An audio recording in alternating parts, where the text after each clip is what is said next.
Muhammadxo'ja 7 ga to'lishidan oldin bog'chadan olganimizda yozda yurishida ozgina muammo bo'ldi. Oyog'i qaltirash, yurgan yo'lida yiqilish. Keyin uni biza xavotirga tushib, quvvatsizlikdan deb o'ylab doktorga olib bordik. MRT dedi bizga doktorimiz, nevropatolog. Keyin MRT ga tushganimizda bosh miya saratoni, medulloblastoma bo'lib chiqdi.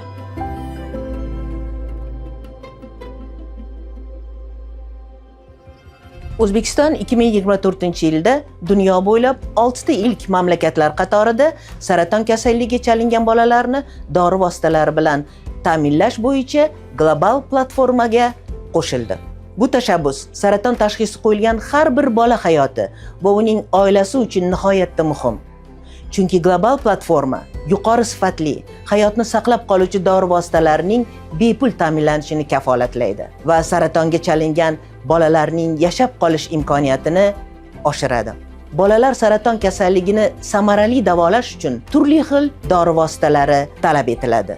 O'zbekistonga yuborilayotgan yordam 40 turdagi muhim dori vositalarini o'z ichiga oladi. Ular bolalar saratoni kasalligini turli ko'rinishlarini davolash uchun maxsus tanlab olingan dori vositalaridir. Sog'liqni saqlash vazirligi saraton bo'yicha mutaxassislar bilan hamkorlikda ishonchli davolash standartlarini ishlab chiqmoqda.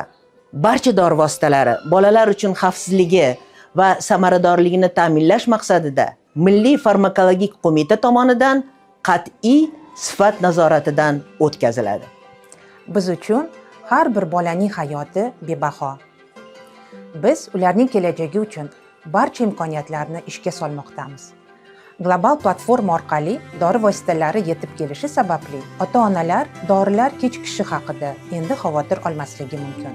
Ular hayot uchun muhim bo'lgan dori vositasi mavjudligini va kerakli vaqtda aniq yetib kelishini bilishadi. 4-sentyabr kuni 1-sinfga qadam qo'yadigan kun operatsiya bo'lgan.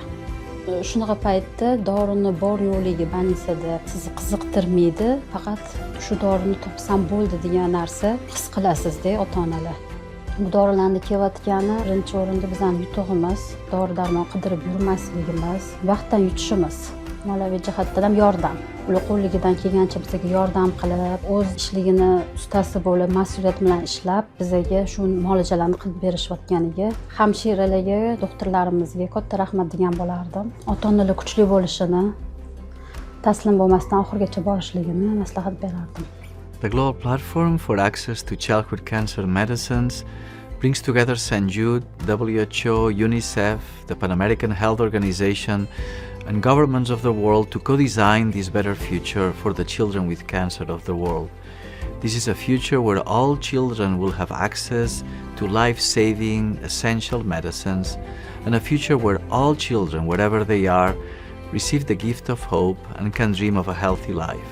In addition to being a global platform pilot country, since 2019, Uzbekistan is also a focus country for WHO's Global Initiative for Childhood Cancer. This partnership with St. Jude Children's Research Hospital in the US allows for reaching the joint goal of increasing the survival rate of children with cancer globally to at least 60% by 2030, while reducing their suffering and improving their quality of life.